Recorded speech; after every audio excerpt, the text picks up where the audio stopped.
Question number 14. Show that rectangle is the only parallelogram that can be inscribed in a circle. हमें show करना है कि सिर्फ rectangle ही एक ऐसा पैरेललोग्राम है जो सर्कल के अंदर आ सकता है. ये सर्कल बना लिया, ये हमने एक पैरेललोग्राम बना लिया. अब हमें इसे रेक्टेंगल प्रूफ करना है. रेक्टेंगल प्रूफ के लिए हम क्या कर सकते हैं? ये चारों एंगल 90 डिग्री की प्रूफ कर सकते हैं. अगर हमने ये एंगल चारों 90 डिग्री के प्रूफ कर दिए तो हम क्या कह देंगे कि ये क्या है? रेक्टेंगल. देखिए इसे कैसे प्रूव करेंगे. मैंने यहाँ पे एक सर्कल ड्रॉ कर दिया है और इसके अंदर एक पैरेललोग्राम ड्रॉ कर दिया है.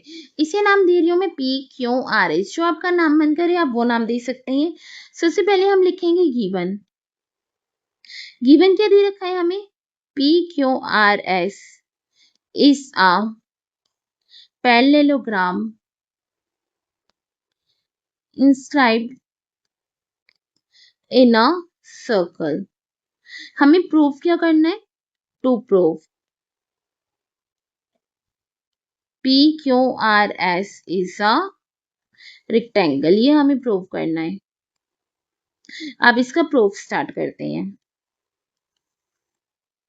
आपको देख के पता चल रहा है ये जो है साइक्लिक क्वाड्रिलेटरल है. क्यों? क्योंकि इसके चारों पॉइंट्स जो है वो सर्कल पे टच हो रहे हैं. तो हम लिखेंगे since PQRS is a cyclic quadrilateral. As we know, in a cyclic quadrilateral की हमने प्रॉपर्टी क्या पढ़ी थी कि जो अपोजिट एंगल होते हैं वो क्या होते हैं? Supplementary. As we know in cyclic quadrilateral opposite angles are supplementary. इसका मतलब क्या हुआ? P और R का सम 180, S और Q का sum 180. So angle P plus angle R is equal to 180. और PQRS हमें क्या दे रखा है? पैरेललोग्राम, जिस कारण P और R क्या हो गए? इक्वल. आप लिखेंगे as PQRS is a parallelogram. Therefore, angle P is equal to angle R. Therefore, angle P plus angle P is equal to 180 degree. इसकी जगह हमने क्या रख दिया? Angle P. तो ये हो गया 2 angle P is equal to 180 degree. Angle P क्या हो गया? 90 degree. Angle P is equal to angle R is equal to 90 degree. ये दोनों एंगल इक्वल है जिसका ये भी क्या हो गया? 90 डिग्री. आपको दोबारा पूरा सॉल्व करने की जरूरत नहीं है. एस और क्यू के लिए आप सीधे सिमिलरली करके कर सकते हैं. Similarly angle Q equal to angle S equal to 90 degree. S angle P is equal to angle Q is equal to angle R is equal to angle S. So parallelogram PQRS is a rectangle. जब ये चारों angle 90 degree के prove हो गए तो ये parallelogram क्या है? रेक्टेंगल. तो आप लिख देंगे नीचे last line, therefore a rectangle, जो थ्योरम में लिखी थी वही पूरी लाइन है, is the only types of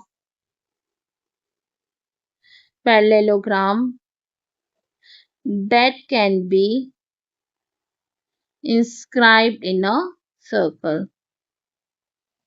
ये इसका पूरा proof.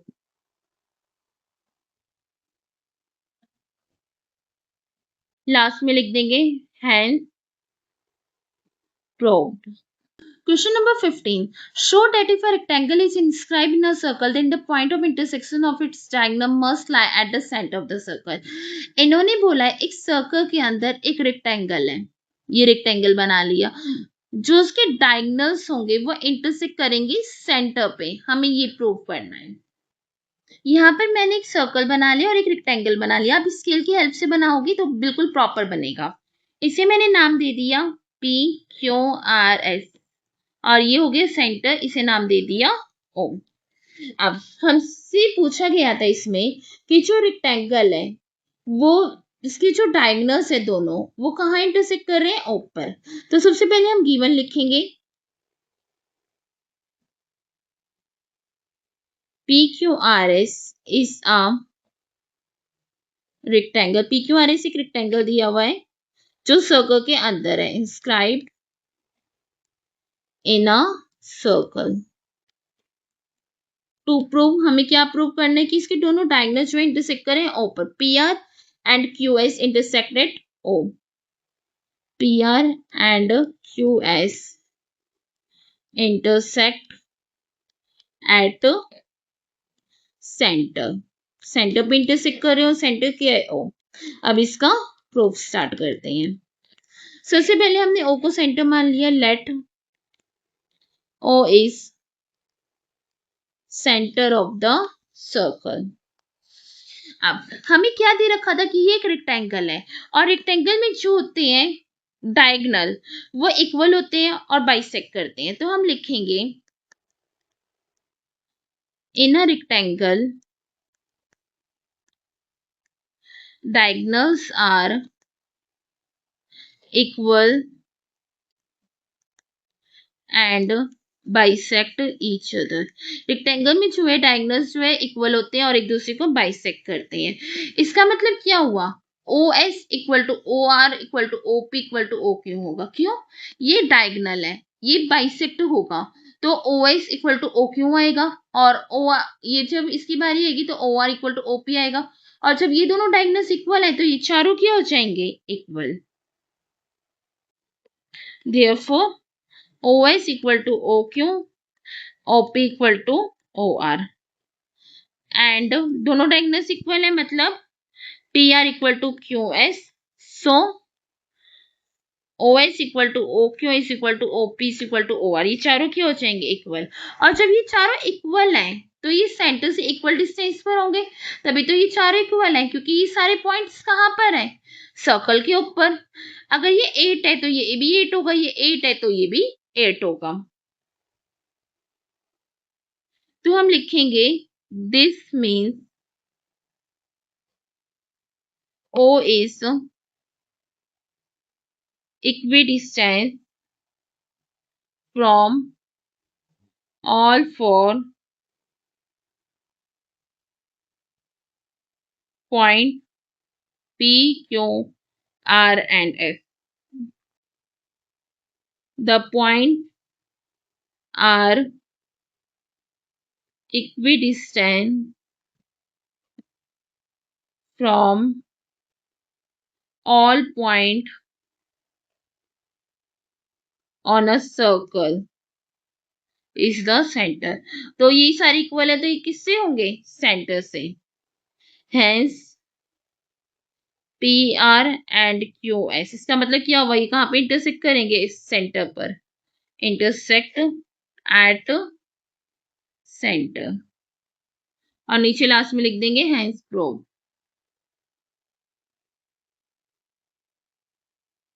Question number 16, consider all chords of a circle of a fixed length. एक सर्कल लेना है, उसमें कॉर्ड्स हैं जिनकी लेंथ फिक्स है।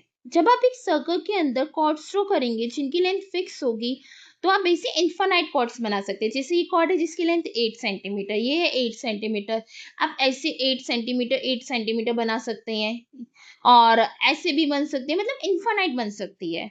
What is the shape form by the mid point of all this chord. इन सभी कॉर्ड्स के मिड पॉइंट को जब हम ज्वाइंट करेंगे तो कौन सी शेप बनेगी, हमें ये बताना है। आई होप आपको क्वेश्चन का मीनिंग क्लियर हो। अब इसे सॉल्व करते हैं।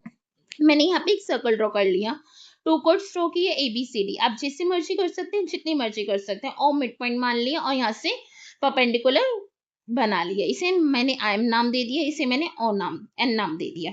हमें ये बताना है कि जब हम बहुत सारी कॉर्ड्स बनाएंगे तो उनके मिड पॉइंट को ज्वाइंट करके कौन सी शेप बनेगी।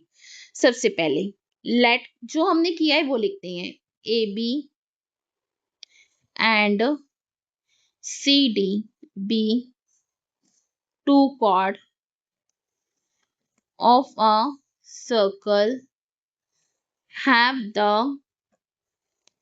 same fixed length, two chords लिए जिनकी लेंथ सेम है और हमने परपेंडिकुलर ड्रॉ किया है वो लिख देते हैं. Let M and N their respective midpoint.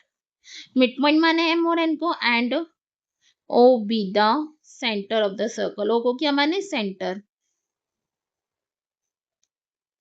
और परपेंडिकुलर बनाए since the perpendicular from the circle of a chord bisect the chord. और जब परपेंडिकुलर बनता है सर्कल के मिड पॉइंट से तो वो कॉर्ड को क्या करता है, बाइसेक्ट. इसका मतलब क्या हुआ, ए एम एम बी के इक्वल हुआ, सी एन एन डी के इक्वल हुआ. A M is equal to M B and C N equal to N D. और ये परपेंडिकुलर बनाएंगे तो O M perpendicular A B, O N perpendicular C D. ये perpendicular हो गया. एक चीज और, हमें क्या गिवन दे रखा है, कॉर्ड इक्वल लेंथ की है, मतलब A B equal to C D. Given A B equal to C D. जब ए बी सी डी के इक्वल है तो ये चारों आपस में इक्वल हो जाएगी. So A M equal to M B equal to C N equal to N D. मैं यहाँ पर A M equal to C N को इक्वेशन 1 मान रही हूँ, ये वाला, इन दोनों को, क्योंकि आगे हम इसका यूज करेंगे. अब मैं यहाँ पे क्या कर रही हूँ, जैसे मान लो ये एक सर्कल है, मैंने 4 कॉर्ड्स बना ली, 1 2 3 4. ये मिड सेंटर हो गए, यहाँ से यहाँ तक का डिस्टेंस, यहाँ से यहाँ तक का डिस्टेंस, यहाँ से यहाँ तक का डिस्टेंस, यहाँ से यहाँ तक का डिस्टेंस. मैं इन्हें इक्वल प्रूव कर रही हूँ. इक्वल प्रूव करने से क्या होगा, जब ये सब इक्वल प्रूव हो जाएंगे तो जब हम इन्हें ज्वाइन करेंगे, इनके मिड पॉइंट को, इस कॉर्ड का मिड पॉइंट क्या है ये, इस कॉर्ड का मिड पॉइंट क्या है ये, इस कॉर्ड का ये, इस कॉर्ड का ये, ऐसे और कॉर्ड्स बनाएंगे तो हमारी शेप क्या बन जाएगी, सर्कल. तो हम इजिली उसे प्रूव कर सकते हैं. तो यहाँ पे हम लिखेंगे, मैं यहाँ पे लिख रही हूँ ताकि डायग्राम सामने दिख जाए, आप उसी के नीचे लिखेंगे.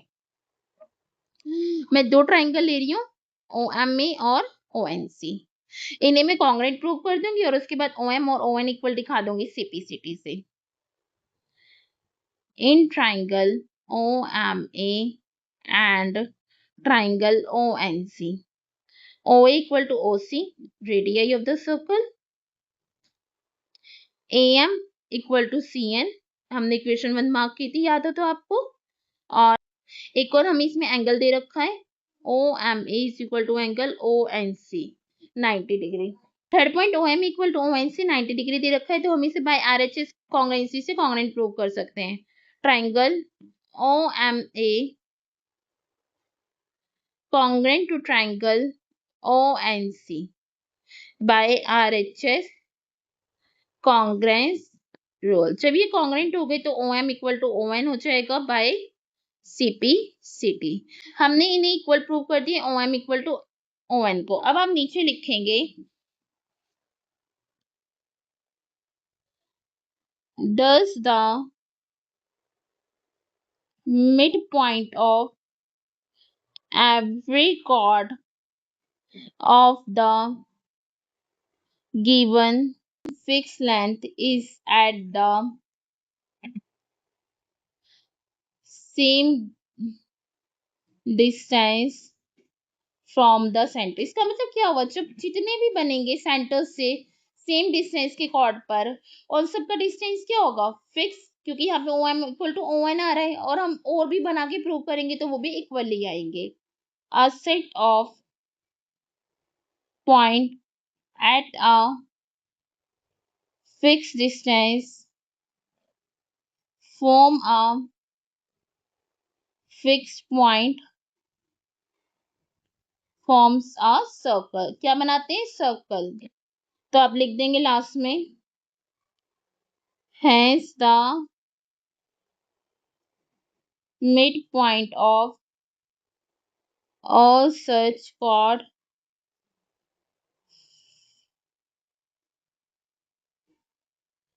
form a circle with center O. क्या बनाते हैं, सर्कल सेंटर ओ से. यहाँ पे मैंने आपको बना के भी दिखाया था कि मान लो 4 कॉर्ड से इक्वल लेंथ की, इनका इस कॉर्ड का मिड पॉइंट ये रहा और ये ज्वाइन किया तो क्या बनेगा सर्कल. इससे आप और भी बना सकते हैं इसमें.